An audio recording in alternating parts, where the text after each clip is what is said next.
क्रापसरा के जीविका कार्यालय में दीनदयाल उपाध्याय ग्रामीण कौशल विकास योजना के अंतर्गत पूर्ववर्ती नियोजित युवाओं का मिलन समारोह किया गया। इस दौरान दीप प्रज्वलित कर इस कार्यक्रम का विधिवत शुरुआत किया गया, जिसकी अध्यक्षता प्रबंधक अर्चना कुमारी के द्वारा किया गया।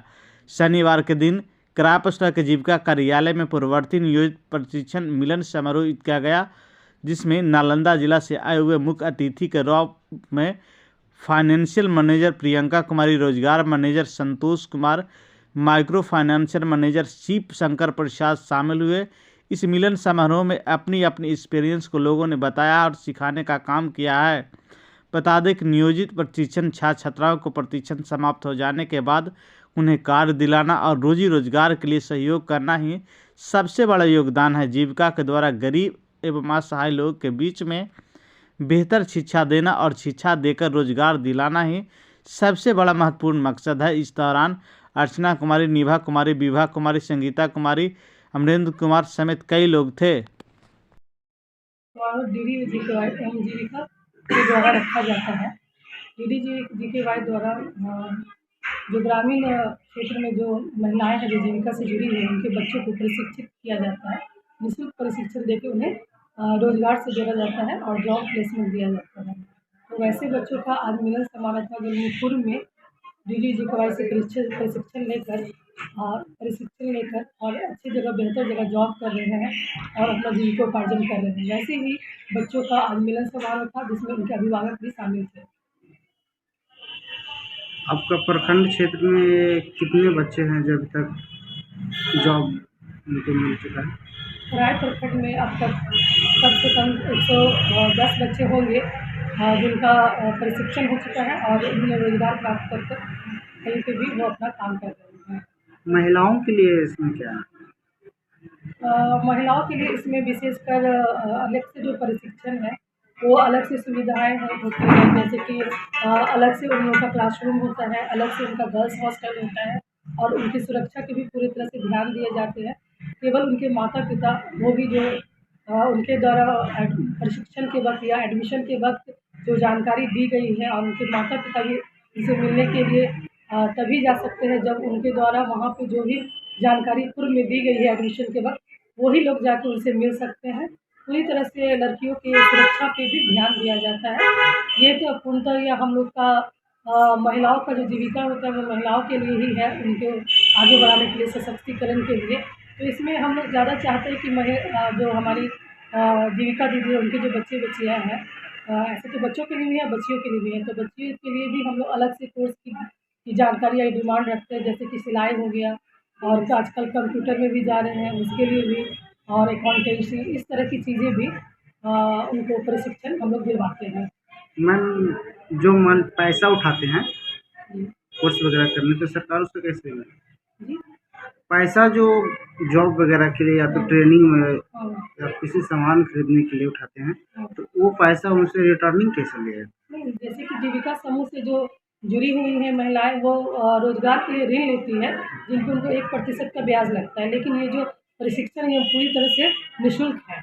ये जो जीविका दीदी के बच्चे और बच्चियां होते हैं जो मैट्रिक करने के बाद, इंटर करने के बाद रोजगार का तलाश कर रहे हैं या फिर वो बैठी हुई हैं, अभी उनको कोई नहीं लग रहा कि अब उच्च शिक्षा की ओर नहीं जा पा रहे हैं, तो वैसे लोगों को हम लोग इसका स्किल इन्हांस करके उनको अच्छी जगह प्लेस करते हैं, जो कि पूर्णतः निःशुल्क है। शुभ नाम मैडम क्या हुआ? मेरा शुभ नाम अर्चना कुमारी, प्रखंड परियोजना प्रबंधक कराई। आज सर मिलन समारोह रखा गया है, किस उद्देश्य से रखा गया है? ये दीनदयाल उपाध्याय ग्रामीण कौशल विकास योजना है। जी। यह योजना जो है गांव में जो भी ऐसे बच्चे जो बेरोजगार बैठे हुए हैं, पढ़े लिखे हैं लेकिन किसी कारण से उनको रोजगार नहीं मिल पाया, तो रोजगार की चाह रखते हैं, तो वैसे लोगों को दीनदयाल उपाध्याय ग्रामीण कौशल योजना के तहत प्रशिक्षण दिया जाता है और प्रशिक्षण के उपरांत रोजगार दिया जाता है। और जब मैंने चूँकि वो रोजगार को प्राप्त करते हैं किस योजना से जुड़ करके, तो हम लोग प्रत्येक साल प्रत्येक ब्लॉक में एक एलुमनाई मीट का कार्यक्रम का आयोजन करते हैं। इसको अगर आप हिंदी में समझना चाहें तो इसको पूर्ववर्ती नियोजित युवाओं का मिलन समारोह कहा जाता है। ये बच्चे जो प्रशिक्षण प्राप्त किए रहते हैं, नौकरी कर लिए रहते हैं, जिनका जीवन सफल हो गया रहता है, वैसे बच्चों को हम लोग बुलवा करके अन्य जो बेरोजगार बच्चे हैं या उनके माता पिता अभिभावक हैं उनके सामने प्रस्तुत करवाते हैं और उनके अनुभव को साझा करवाते हैं। तो जिससे जो बेरोजगार बच्चे हैं उनका जो वो जो जीवन शैली अपना करके अपने जीवन में तरक्की किए हैं उसको अपनाते हुए वो भी अपने जीवन में उतारने का प्रयास करें। सर, इसमें अभी तक आपको ग्रामीण क्षेत्र से कितने बच्चे हैं जो जॉब ले चुके हों? लगभग 5,000 से 6,000 के बीच में एक्यूरेट डेटा तो देखना पड़ेगा। 5 से 6,000 के अप्रॉक्स जो है सो बच्चे विभिन्न सेक्टरों में नौकरी कर रहे हैं, वो बिहार में भी हैं और बिहार से बाहर हैं। पूरे नालंदा की अगर बात करें। शुभ नाम सर क्या है? मेरा नाम संतोष कुमार है, प्रबंधक रोजगार। 6 महीने 7 महीने अगर आप उसको लगातार कंटिन्यू नहीं करेंगे तो वो आपके एक्सपीरियंस जो अनुभव आप करते हैं वो छूट जाता है। शायद हो सके आप 1 साल बाद जॉब पे जाए, 2 साल बाद आपको फिर से ट्रेनिंग लेने की जरूरत पड़े। आप जब किसी भी काम को करते हैं और उस काम को करते हुए सपोज कि कोई एक दीदी थी जिनकी बेटी 2 बेटी सिलाई कर रही है चेन्नई में, उनका क्या कि अभी वो 10,000 रुपये कमा रही है। अगर वो कंटिन्यू कर रही है वहां से अगर वो दूसरी जगह को चेंज करती है तो उनका जो इनकम है वो हमेशा क्या होगा, बढ़ेगा ना कि घटेगा। आप उसके बीच में छोड़ के आ जा रहे हैं, बैठ जा रहे हैं, उसके बाद आप जॉब के लिए सर्च नहीं करेंगे तो वो आपके इनकम जो आप 10,000 कमा रहे हैं, हो सकता है कि आप बैठे हैं आप किसी कंपनी में, चाहे वो आपको 7,000 में रखे। कोई भी चाहता है कि हम जहाँ पे अपने आप को ज्वाइन किए उससे ज्यादा का हमें मतलब उससे जॉब मिले। जैसे इनका था, ये राइट कंपनी में अच्छे जगह पे 17,500 रुपए के पैकेज पे काम कर रहा है, मंथली को सैलरी मिल रही है। किसी भी कोई भी कारण रहा, आप 6 महीने बाद आके बैठे, ठीक है, वहाँ आपका जो भी फिनेंशियल चीजें हुआ उस पर हम नहीं जा रहे हैं, लेकिन आप आने के बाद 6 महीने से बैठे हुए हैं और इतना अच्छा पैकेज आपको मिल रहा था, आपको आगे तो सर्च करना चाहिए। यहाँ पे सर के जो आपके सर है, जो आपका DDU प्लेटफॉर्म है, वो लोग कितना बड़ा काम करता है कि आपको ट्रेनिंग पर जॉब दिला दे रहा है। उसके बाद तो सर्च करना, अपने आप को आगे बढ़ाना आपका काम है। सर ने अभी एक बहुत अच्छा बात बोला लड़कियों के लिए, क्योंकि हम भी लड़की ही है, कि अभी आपको जो जॉब लड़कियों का होता है बहुत ही जरूरी है अपने पैर पे खड़ा होना।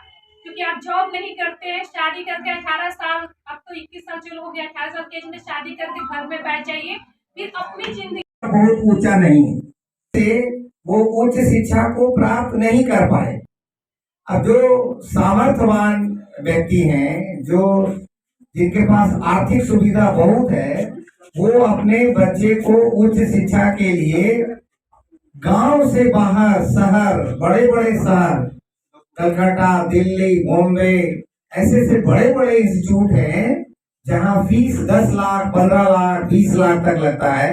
वैसे इंस्टीट्यूट में पढ़ा के उनको इस योग्य तालीम दिलवा देते हैं कि वो उच्च नौकरी प्राप्त कर लेते, उच्च पद पे चले जाते। पर जीविका जो हाशिए में जो परिवार है, गांव में जो सबसे अति निम्न, अति पिछड़े लोग, आर्थिक रूप से जो उन्नति नहीं कर पाए, उनके बच्चे को आगे लाने के लिए ये कार्यक्रम चलाया गया। मतलब मूल रोजगार का जो काम है, सभी लोग अपना अपना अनुभव साझा किए हैं, सभी लोगों का आप लोगों ने सुना होगा। विशेष तो हमारे माइक्रो फाइनेंस मैनेजर बहुत सारी चीजों को आप लोगों के बीच में बताए हैं। इसमें सबसे हम ज्यादा समय नहीं लेंगे, 5 मिनट में अपनी बातों को कहना चाहेंगे, लेकिन जो बात कहेंगे उसको थोड़ा ध्यान से सुनिएगा। जो भी युवा वर्ग है या उनके माता पिता है, इन चीजों को समझना पड़ेगा कि हम कहना क्या चाह रहे हैं। एक चीज जानिए कि कोई भी बच्चा, आपके घर का कोई हो, बेटा हो, चाहे किसी भी तरह का उससे संबंध हो, कोई भी लड़का हो लड़की हो, प्रथम अगर वो पढ़ाई करता है तो उसका सबसे बड़ा जो मकसद होता है वो क्या होता है। अगर कोई लड़का पढ़ाई कर रहा है या लड़की पढ़ाई कर रही है तो उसका सबसे बड़ा मकसद क्या होता है, पढ़ के आगे बढ़ना, नौकरी करना। और किस तरह का नौकरी करना, सरकारी नौकरी करना, होता है ना जी। जितने इसमें युवा वर्ग के लड़के हैं, आप आगे से थोड़ा इधर हो जाइए।